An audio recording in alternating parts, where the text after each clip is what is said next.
Good morning sir. Good morning. Come in. ಏನು sir ಅರ್ಜೆಂಟಾಗಿ ಬರೋಕ್ಕೆ ಹೇಳಿದ್ರಂತಲ್ಲ? ಕೂತ್ಕೊಳ್ಳಿ. ಆ ಆಕ್ಸಿಡೆಂಟ್ ಕೇಸ್ ಹ್ಯಾಂಡಲ್ ಮಾಡ್ತಾ ಇದ್ರಲ್ಲ? Yes sir. ಎಲ್ಲಿವರೆಗೂ ಬಂತು? ರಿಪೋರ್ಟ್ಸ್ ಎಲ್ಲ ಇಲ್ಲೇ ಇದೆ sir. It's a big white imported car. ಇದು ಗೊತ್ತಾದ ತಕ್ಷಣ ನಮ್ಮ ಕೆಲಸ ಭಾಳ ಸುಲಭ ಆಯ್ತು ಸರ್. ಪಿಂಟೋ ಗ್ಯಾರೇಜಲ್ಲಿ ಆ ಕಾರಿನ ಬಗ್ಗೆ ಸ್ವಲ್ಪ ಇನ್ಫಾರ್ಮೇಶನ್ ಸಿಕ್ತು. ಆ ಕಾರು ಧರ್ಮಾಧಿಕಾರಿಗಳಿಗೆ ಸೇರಿತ್ತು. ರಾವ್, ನೀವು ಒಂದು ವಾರ ರಜೆ ಕೇಳಿದ್ರಲ್ಲ? ಹೌದು ಸರ್. ಪರವಾಗಿಲ್ಲ ಬಿಡಿ. ನೀವು ಯಾಕೆ ಒಂದಷ್ಟು ದಿವಸ ರಜೆ ತಗೋಬಾರ್ದು? You really need some rest. File, investigation ಇವೆಲ್ಲ ಇದ್ದೇ ಇರುತ್ತೆ. ಒಂದಾದ್ಮೇಲೆ ಇನ್ನೊಂದು, ಅದಾದ್ಮೇಲೆ ಮತ್ತೊಂದು, ಇವೆಲ್ಲ ಇದ್ದೇ ಇರುತ್ತೆ. ಆ ಫೈಲ್ ಅಲ್ಲೇ ಇರಲಿ ಬಿಡಿ. ಸರ್, ಈ ಕೇಸನ್ನು ಡ್ರಾಪ್ ಮಾಡು ಅಂತಿದ್ದೀರಾ? ಈ ಕೇಸನ್ನು ನಾನು ಕ್ರ್ಯಾಕ್ ಮಾಡಿದ್ರೆ ನನ್ನ promotion? I am sorry Rao, ನನಗೆಲ್ಲ ಅರ್ಥ ಆಗುತ್ತೆ. ಆದರೆ ನಾನೇನು ಮಾಡಲಿ? ಮೇಲ್ನವರು ನನ್ನ ಕಿವಿನಲ್ಲಿ ಒಂದು ಗುಟ್ಟು ಹೇಳಿದರು, ಅದನ್ನು ನಾನು ನಿಮ್ಗೆ ಹೇಳ್ತಾ ಇದ್ದೀನಿ. ಸಾಲ್ ರೈಟ್. ಆ ಫೈಲ್ ಇಲ್ಲೇ ಇರಲಿ, ನಾನು ಸ್ಟಡಿ ಮಾಡ್ತೀನಿ. ಸರ್. ರಾವ್, ಒಂದು ನಿಮಿಷ. ರಜದ ಬಗ್ಗೆ ಸುಮ್ಮನೆ ಹೇಳಿದೆ ಅಷ್ಟೇ. ನಿಮಗೆ ಬೇಕಾದ್ರೆ ತಗೋಬಹುದು. ರಜಾ ತಗೊಳ್ಳಲ್ಲ ಸರ್.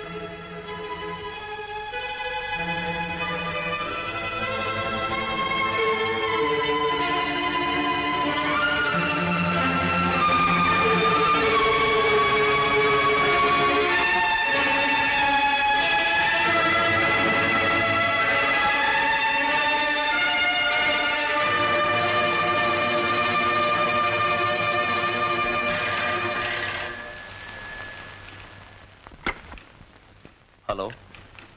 ಓ ರಾವ್, ಏನ್ ಸಮಾಚಾರ? ರವಿ, ನಿಮ್ಮನ್ನ ಅರ್ಜೆಂಟಾಗಿ ಮೀಟ್ ಮಾಡಬೇಕಿತ್ತು. ಈಗಲೇನಾ? ಇಲ್ಲ, ಈಗಲ್ಲ, ಸಂಜೆ ಡ್ಯೂಟಿ ಮುಗಿದ್ಮೇಲೆ. ಓಕೆ, ಎಲ್ಲಿ? Only place. 8 ಗಂಟೆಗೆ ಸರಿಯಾಗಿ. ಯಾರು ಗೊತ್ತಾಗ್ಬಾರ್ದು ರವಿ. ಡೋಂಟ್ ವರಿ, ಯಾರಿಗೂ ಗೊತ್ತಾಗಲ್ಲ.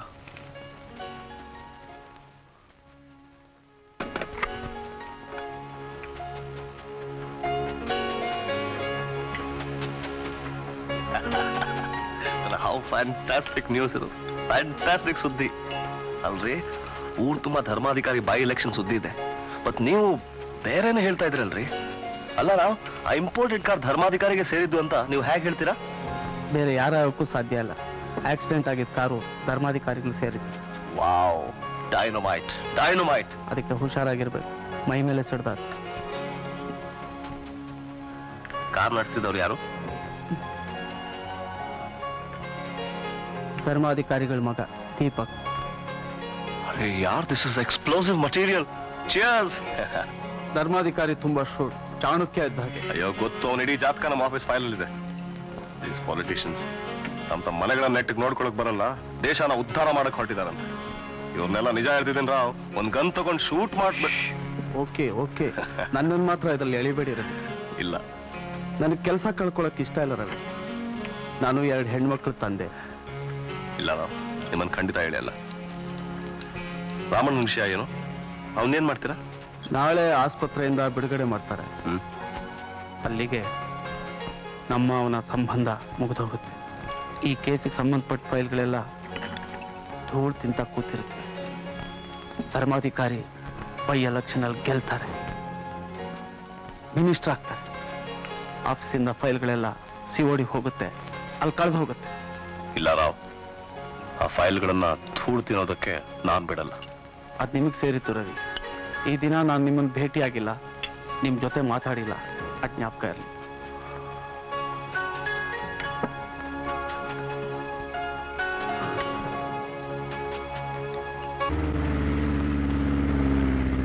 ಇಲ್ಲೇ ನಿಲ್ಸು.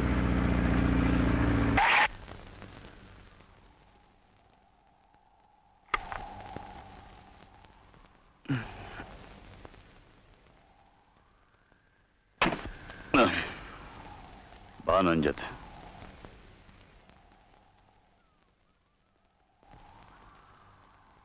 ದಾಸಪ್ಪ, ಎಷ್ಟು ವರ್ಷಗಳಿಂದ ನಮ್ಮ ಮನೇಲಿ ಕೆಲಸ ಮಾಡ್ತಾ ಇದ್ದೀಯಾ? 30 ವರ್ಷಗಳಿಂದ ಮಾಡ್ತಾ ಇದ್ದೀನಿ.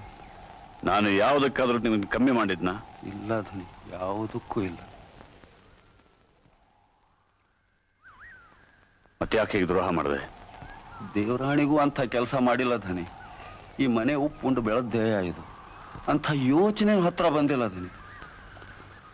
ಆವತ್ತೇ ನಿಜ ಹೇಳಿದ್ದಿದ್ರೆ ಕಥೆನೇ ಬೇರೆ ಆಗ್ತಿತ್ತು. ಅದು ಸಂಧನೆಯ ಸಲಾಗಿ ಬಾಯಿ ಮುಚ್ಚಿಕೊಂಡಿದ್ದೆ. ಇದ್ರಾಗ ನಂದೇನೂ ತಪ್ಪಿಲ್ಲ. ಯಾರ ಮುಂದೂ ಹೇಳ್ಬೇಡ ಅಂತ ಹೇಳಿದ್ರು ಧನಿ. ತಾಯಿ ಇಲ್ಲದ ಮಗು ಅಂತ ಮುದ್ದಾಗಿ ಬೆಳೆಸ್ದೆ. ನಾನು ಪಟ್ಟು ಬವಣೆ ಅವನಿಗೆ ಸೋಂಕಲು ಬಾರದು ಅಂತ ಅವನು ಕೇಳಿದ್ದೆಲ್ಲ ಕೊಟ್ಟೆ. ಏನೆಲ್ಲ ತ್ಯಾಗ ಮಾಡಿದೆ. ಇನ್ನೇನು ಗುರಿ ಮುಟ್ಬೇಕು ಎಲ್ಲ ಮಣ್ಣುಗುಡಿಸ್ಬಿಟ್ಟ. ಮರ್ಯಾದೆ 3 ಕಾಸು ಮಾಡ್ದ. ಎಲ್ಲ ಸುಲಭವಾಗಿ ಸಿಕ್ತಲ್ಲ.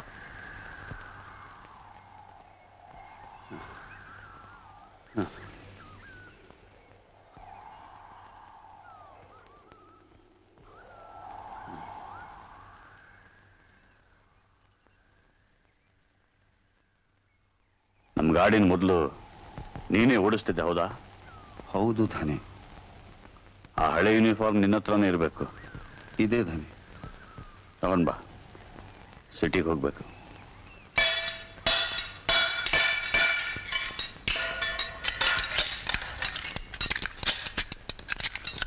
ನನ್ನ ಮಾತು ಕೇಳಿ Shamanna, we got some sensational news on our hands. Dynamite.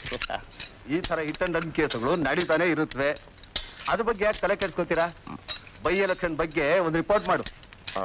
ಏನ್ ನೋಡ್ತಾ ಇದ್ದೀರಾ? ಬೇಗ ಕೆಲಸ ಮಾಡಿ. ಈ ಬೈ ಎಲೆಕ್ಷನ್ ಅಲ್ಲಿ ಧರ್ಮಾಧಿಕಾರಿಗಳಿಗೆ ಟಿಕೆಟ್ ಹೇಗೆ ಸಿಕ್ತು, ಅವ್ರ ಚಾನ್ಸಸ್ ಏನು, ಅದು ಬಹಳ ಮುಖ್ಯ ಇರೋದು ನಮ್ಮ ಪೇಪರ್ಗೆ. ಈ ಆಕ್ಸಿಡೆಂಟ್ ಬಗ್ಗೆ ಒಂದಷ್ಟು ಅಗದು ನೋಡಿದ್ರೆ ಧರ್ಮಾಧಿಕಾರಿಗೆ ಇಲೆಕ್ಷನ್ ಅಲ್ಲಿ ಏನು ಚಾನ್ಸ್ ಇಲ್ಲ. ಏನ್ ನೀನ್ ಹೇಳ್ತಿರೋದು? ಹೌದು ಸರ್, ಆಕ್ಸಿಡೆಂಟ್ ಕಾರು ಧರ್ಮಾಧಿಕಾರಿಗೆ ಸೇರಿದ್ದು. ವಾಟ್? ಗಾಸಿಪ್ಪ ನಿಜನಾ? 100% ನಿಜ ಸರ್. ನನ್ನ ಇನ್ಫಾರ್ಮರ್ ಹೇಳಿದ್ದಾನೆ. ಯಾರೋ ನಿನ್ ಇನ್ಫಾರ್ಮರು? ಆಮೇಲೆ ಹೇಳ್ತೀನಿ. ಆದ್ರೆ ಸಾಕ್ಷಿಗಳಿವೆ ಸರ್. Dynamite Ravi, dynamite. ನನಗ್ ಗೊತ್ತಿತ್ತು ನೀನ್ ಕೆಲ್ಸಕ್ಕೆ ತಗೊಂಡಾಗಲೇ ನೀನ್ ಬುದ್ಧಿವಂತ ಅಂತ. ಏನ್ ಸರ್, 2 ವರ್ಷದಿಂದ ಸಂಬಳನೇ ಹೆಚ್ಚು ಮಾಡಿಲ್ಲ. ಪತ್ರಿಕೋದ್ಯಮ ಒಂದು ಆದರ್ಶ ವೃತ್ತಿ ರವಿ. ಈ ಆಫೀಸ್ ನಲ್ಲಿ ಇರೋರೆಲ್ಲ ಆದರ್ಶಕ್ಕೆ ಕೆಲಸ ಮಾಡ್ತಿರೋದು. ಸಂಬಳ ಹೆಚ್ಚಾಗುತ್ತೆ ಬಿಡು. ಹೌದೌದು. ಇವತ್ ರಾತ್ರಿ ನಿಮ್ಮ ಆದರ್ಶನು ಈ UNI ರಿಪೋರ್ಟ್ ತಿನ್ಕೊಂಡು ಚೆನ್ನಾಗಿ ನಿದ್ದೆ ಮಾಡ್ತೀನಿ. ರವಿ, ನಮ್ದು ಜನಬಲದ ಪಕ್ಷ ಪೇಪರ್ ಒಂಥರ ಜನ, ಸುಳ್ಳು ಅಂತಲ್ಲ. ಆದ್ರೆ ಜನತೆ ಬಗ್ಗೆ ನಮಗೂ ಜವಾಬ್ದಾರಿ ಇರಬೇಕು. ಅದಕ್ಕೆ ಇಲ್ಲಿ ರಾಜಕೀಯ ಬರೋದಾಗ ನೋಡ್ಕೋಬೇಕು.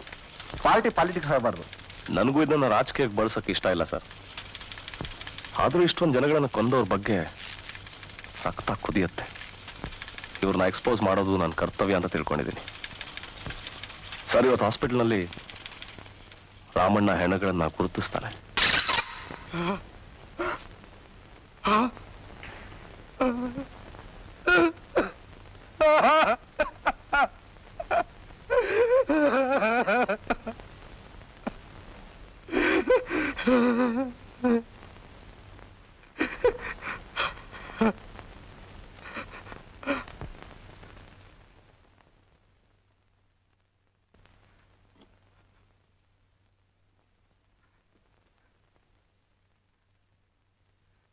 ನಮ್ಮವ್ರು ಎಷ್ಟು ಮಂದಿ ಇದಾರ?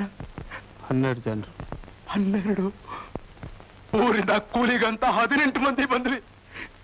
ಉಳಿದವರೆಲ್ಲಿ ಸಾಹೇಬ್ರ? ಆಸ್ಪತ್ರೆನೂ ಬರ್ಲಿಲ್ಲ. ಉಳಿದವರೆಲ್ಲಿ ಸಾಹೇಬ್ರ? ಉಳಿದವರೆಲ್ಲಿ?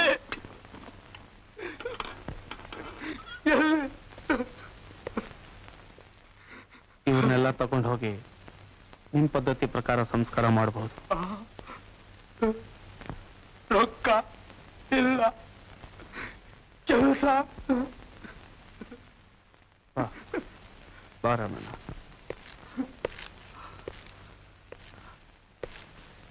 ರಾಮಣ್ಣ, ನಾನು ನಿನ್ ನೋಡ್ಬೇಕು ಅಂದ್ರೆ ನೀನ್ ಹಂಗೆಲ್ ಸಿಗ್ತೀಯಾ?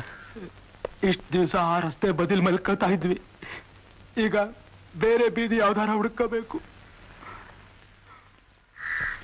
ತಗೋ, ಸ್ಟೇಷನ್ ಹತ್ರ ಆಗಾಗ ಬಂದು ನಾನು ನೋಡ್ತಾ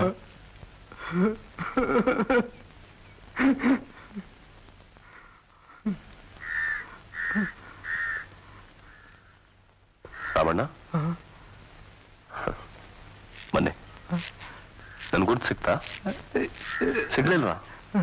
ಅವತ್ತು ಆಸ್ಪತ್ರೆಗೆ ಬಂದಿದ್ನಲ್ಲ ಆಸ್ಪತ್ರೆ ಬನ್ನಿ. ನನ್ನ ಹೆಸರು ರವಿ ಅಂತ. ನಾನು ಒಬ್ಬ ರಿಪೋರ್ಟರು. ಅಂದ್ರೆ ಪೇಪರ್ ಸುದ್ದಿ ಬರೀತಾರಲ್ಲ ಅವರು. ಊಟ ಮಾಡಿದ್ದೀರಾ? ಬನ್ನಿ. ರಾಮಣ್ಣ, ಯಾವ್ರು ನಿಮ್ದು? ಸಿದ್ನಳ್ಳಿ ಬುದ್ಧಿ. ಸಿದ್ನಳ್ಳಿನ? ಅದೆಲ್ರಿ ಬಂತು? ಬಿಜಾಪುರದಾಗ್ರಿ. ರಾಮಣ್ಣ, ಸಿದ್ನಳ್ಳಿದೇನು ಜಮೀನಿತ್ತ? ಇತ್ರಿ 5 ಎಕರೆ ಎರೆ ಜಮೀನು. ಅಷ್ಟು ಒಳ್ಳೆ ಜಮೀನ್ ಬಿಟ್ಬಿಟ್ಟು ಈ ಪಟ್ಟಣಕ್ಕೆ ಯಾಕೆ ಬಂದ್ರಿ? ಏನ್ ಮಾಡಿದ್ರಿ ಸಾಹೇಬ್ರ, ಬರಗಾಲ ಬಿತ್ತು ಬಂದಿವ್ರಿ.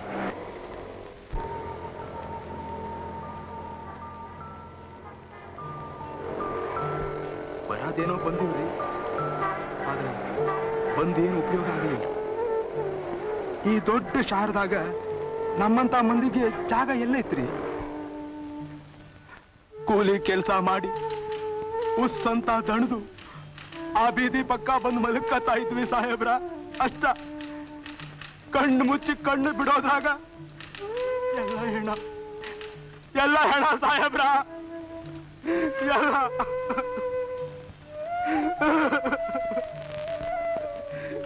ಎಲ್ಲ ನಮ್ಮವ್ವ ಸಾಹೇಬ್ರ, ನಮ್ಮ ಅಪ್ಪ, ನನ್ನ ಮಗ ಸಾಹೇಬ್ರ, ಎಲ್ಲ. ರಾಮಣ್ಣ, ಸಾಹೇಬ್ರ, ನಾನೊಬ್ಬ ಯಾಕೆ ಉಳ್ದೆ ಸಾಹೇಬ್ರೆ? ನಾನು ಯಾಕೆ ಅವ್ರ ಜೊತೆ ಹೋಗ್ಲಿಲ್ಲ? ಹೆಣ ಒಪ್ಪ ಮಾಡಕ್ ಒಂದ್ ಆಣಿ ರೊಕ್ಕ ಇಲ್ರಿ, ಹ್ಯಾಂಗ ಒಪ್ಪ ಮಾಡನ್ರಿ? ಯೋಚನೆ ಮಾಡ್ಬೇಡಿ ರಾಮಣ್ಣ, ಅದಕ್ಕೆ ನಾನೇನಾದ್ರೂ ಏರ್ಪಾಡು ಮಾಡ್ತೀನಿ. ಈ ರಾಮಣ್ಣನ್ ನೋಡಿದ್ರೆ ಬಹಳ ದುಃಖ ಆಗುತ್ತೆ. ಇಡೀ ಕುಟುಂಬನೇ ಕಳ್ಕೊಂಡು ಕೂತಿದ್ದಾನೆ. ಅಪಘಾತ ನಡೆದು 11 ದಿವಸವಾದ್ರೂ ಕೆಲಸ ಮಾಡೋ ಈ ಸರ್ಕಾರ ಈತನಿಗಾಗಿ ಏನ್ ಮಾಡಿದೆ?